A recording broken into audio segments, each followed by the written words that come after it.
What role do you have at WirePay? What is WirePay all about?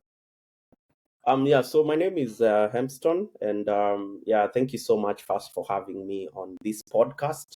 Yeah, it's definitely a great pleasure, and to learn more also about what you're doing. So yeah, so my name is Hempstone Maroria. I'm a software engineer by background, and I'm born and bred in Kenya, but I split my time between Nairobi and Washington DC, thanks to Waya. So yeah, so Waya is ideally a financial institution. We're a financial technology company, and if you like, a digital bank that is focused on immigrants and minorities in the US. Yeah, wonderful. So, financial services is a topic that is very close to my heart because I've had the opportunity to serve in that sector. So, I know that there are a lot of immigrants in the USA, and sometimes getting statistics in terms of identifying who to target and where can be a challenge for some entrepreneurs. Have you faced this when you are trying to roll out the solution? Yeah. I would say that for many immigrants and minorities, as part of your journey to settle in a new country, one of the biggest challenges comes in when it comes to financial services. And ideally, this is where Wire comes in because we have had our own experiences, one as entrepreneurs. My co-founder, Dr. David Washira, who's been in the US for over 25 years, also had similar challenges when he was trying to open a bank account as an immigrant student in the US. So certainly, there's definitely a lot of challenges when accessing financial services in the United States, and that's why Wire exists and why we exist to actually empower these immigrants and minorities with these services. Yeah, so initially when I heard about Wire, there was a lot of talk around the payment services side of things. So when you say financial inclusion, are we just talking about access to finance from a credit perspective, or is it just the payment side of things? So I would say holistically, really, because financial services is more than just one particular spectrum, and ideally, that Mhm. is one of the ways Wire differentiates itself. Because as a company that comes into the financial services space, where for many immigrants and minorities, the only service that we get that as minorities is focused on us is just remittances, money remittances. There's a lot of companies that are coming in and telling you, hey, Asia, I can help you to send money back home in a faster, cheaper, more affordable way. But then Mhm. people forget that even for the typical immigrant, they only send 5 to 10% of their money back home because they are an immigrant. They are now living in a new country and they are living in a new reality. So this country where they migrate to is ideally where they spend the bulk majority of their money. So this is where they live, this is where they work, this is where they pay bills. So ideally, that's how we come in, because we said we want to be able to empower immigrants and minorities in ways that is not just enabling them to send money home. It's actually giving them like a 360-degree financial service offering that can enable them to do more than just sending money back home. So that's why Wire exists. So ideally, we're not just talking about payments. It's actually a more inclusive kind of financial offering. So one of the most basic things we help people do is opening a checking account. So we enable immigrants to open a checking account in under 5 minutes, and then we've packed different features. So we have a Mastercard branded debit card that we offer with a Wire account. We have ability to do P2P payments to other Wire users, more like a Venmo or a Cash App for free. And then we also have, access to banking services like wires, ACHs, checks, which we've already implemented to our solution. And last but not least, we're also working with our partner banks to bring other services, like credit and building credit and credit cards to be able to even empower immigrants even more. Yeah, I think I like that. So you're basically a full service bank, only that, it's digital. Yes, Am I absolutely. correct?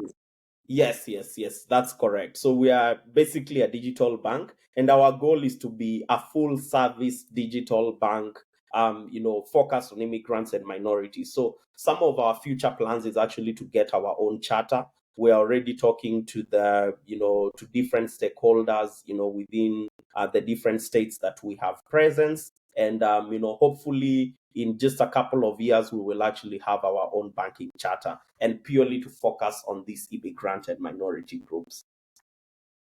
Yeah. Have you, as Africans, and especially the ones that get to migrate, the first generation kind of immigrants, sometimes you find very old mamas or, the older generation. How has, WirePay taken into consideration the um, uh, user-friendly sort of interface to make sure that everyone is included in terms of using a tool? Yeah, so thank you so much. So ideally, like you're saying, there's a big population of people that are much older. However, the interesting thing is that as the world goes digital, we are seeing a shift in many people actually being able to use digital platforms without much issues. And so, we've one of the ways we're making sure that people are able to use our app is we've made it very simple to use. Our interface is very simple. You don't need any explainer videos to use it. Like many banking apps, I'm sure you're in the US, you've seen how complex some banking applications can be. So we've made our user experience and user interface very simple and seamless. And we are constantly working, with different stakeholders to do even more enhanced human-centered design to make sure that we are really catering to the needs of our customers. So, human-centered design approaches is what we've taken. So if you look at our app, it's super, super simple. If you need to send, let's say, a wire-to-wire transfer, we are using like a 3-click approach where if you're on the home screen within 3 steps, you've sent money to somebody and it goes instantly. So our user interface is really, really big. And as a software engineer, this is one of the main things I champion within the organization. So we've Hmm. really put a lot of time and effort into this. Yeah. And I think, as we continue towards the digitization journey, one of the challenges I specifically face as an individual is anytime I need to speak to, a bank agent or I have an issue with the bank, the long call wait times whenever you need access to customer service. How do you differentiate yourself in terms of customer service? Because, when you're in Africa or in Kenya, you can easily access your bank or your relationship manager, but then here, because of the population and the size, sometimes getting access to customer service can be a hiccup. Tell us more Uh, about how you approach that. yeah, so that's correct. Because customer support is something that for a big consumer market like the US, it's it's very hard to give like what you'd call dial to call because it can be quite crazy. However, we have actually implemented some very interesting customer support models, to just make sure that customers are able to get support whenever they need it. And some of the ways we've done it is we've implemented a 24-hour chat support. So we have agents that are able to support our customers 24 hours in case they have any issues via a chat bot that they can access either via our website or inside their Waya app. And ideally, this is one of the ways that we support our customers to make sure that at any step of the way, if they get into any issue, they are able to to reach out to any of our customers. So we have actually over 20 agents that are spread, across to make sure that our customers are well supported. And considering that now our product is growing, we have over 7,000 users using our platform. We're constantly seeing the growth of this. So we are constantly investing in our customer support initiatives to make sure that we are really able to support our customers effectively. Yeah. As an African entrepreneur in this land of opportunities, are there any obstacles or challenges you faced or you are still facing in terms of navigating this international world? That's an interesting question. So I think, just like any other immigrant, and I'm sure you and many other immigrants bear me witness, is that this we're still largely underserved, across different sectors. So as a fintech entrepreneur, funding is one of the key elements of success. And I would say Mm-hmm. that, that's one of the biggest challenges we've had in the past in terms of securing fundings, like any other founder, that is not a founder of color, because many times you find that as founders of color or as immigrant founders in a country like the US, we have to do much more to be able to validate our ideas compared to our counterparts. So, as an example, you find that a typical US startup can be founded by a 19, 20-year-old, zero, it's just an idea. And they can get $10 million as a pre-seed or a seed investment, to back the Mm-hmm. idea. For Waya, the journey has been different, where we have had to invest our own time, our own money, our own resources, and some strategic investments also from friends and family, and some angel investors who understand the problem that we are trying to solve.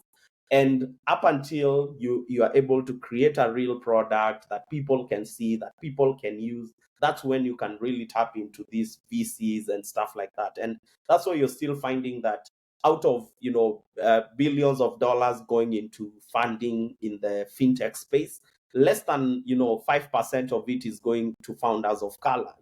So those are some of the challenges that I would say that we are facing and we continue to face. However, with now more traction, better traction, we're seeing a lot of shift in this, because now people are able to see that, hey, this is what we are building, this is what we've built, and this is who we're building it for.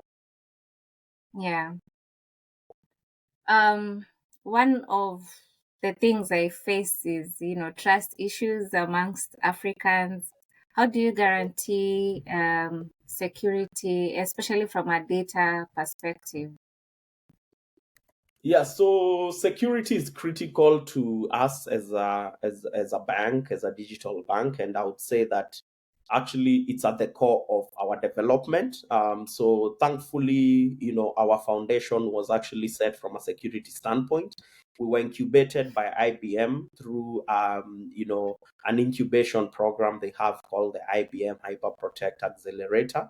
And this was purely helping us to make sure that we build the right models that can be able to help us to build a scalable business from a security standpoint. So just by saying that, I think that's really saying that we are really well anchored, and our foundations are really built on very good security protocols and cybersecurity, tools that we've already set in place to make sure that the data and privacy of our customers, is well taken care of. We also employ a lot of confidential computing technologies that really help us to make sure that, our systems and our platforms are secure and almost have almost 99.9 uptime guarantee.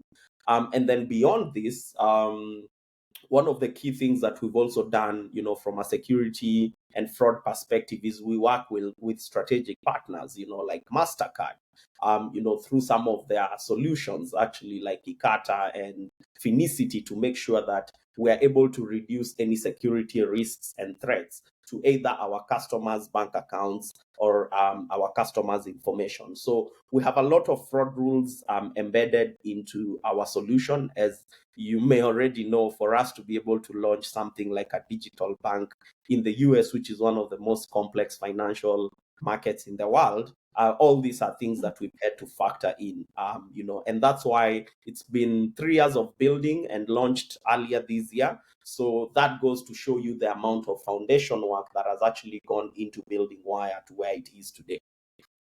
Yeah. Um, let's talk numbers a little bit. What would you say has been your impact so far in the 3 years that, since you started, kicked off, rolled out? What has been the impact to the immigrants? Yeah. Yeah, so thank you. That's a great question. So, like I mentioned, we spent our first about 2 years just building, building Wire and getting the required, regulatory approvals. We launched this year, among different immigrant groups. So this would be African Americans, Hispanics, Latinos, across different states in the US, and we've seen significant traction.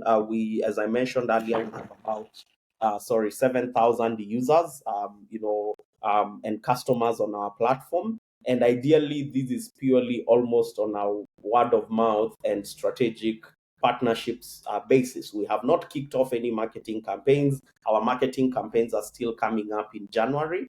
So Mhm. the impact for us has been quite impactful because we are seeing a lot of immigrants saying, I feel like I belong. I did not have to work or leave work to go and open a Wire account, and now I'm confidently earning my income or my salary, to my Wire account. So the impact has been quite big to these users, and our 1 year goal is to acquire 100,000 users. So by doing that across different immigrant groups, we believe that we'll even spread our impact even more. So as much as we are, David and I are African founders, remember we have two other co-founders, Renzo, who's from Peru, and Enoy, who's from Laos. So we are not just an African focused, Yeah.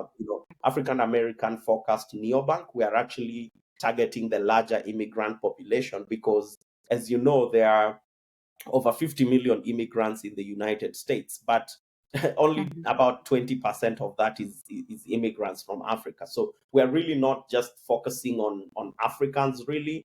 They are part of our focus group, but we're looking at this from a bigger immigrant population perspective to make sure that we're Yeah. able to have maximum impact.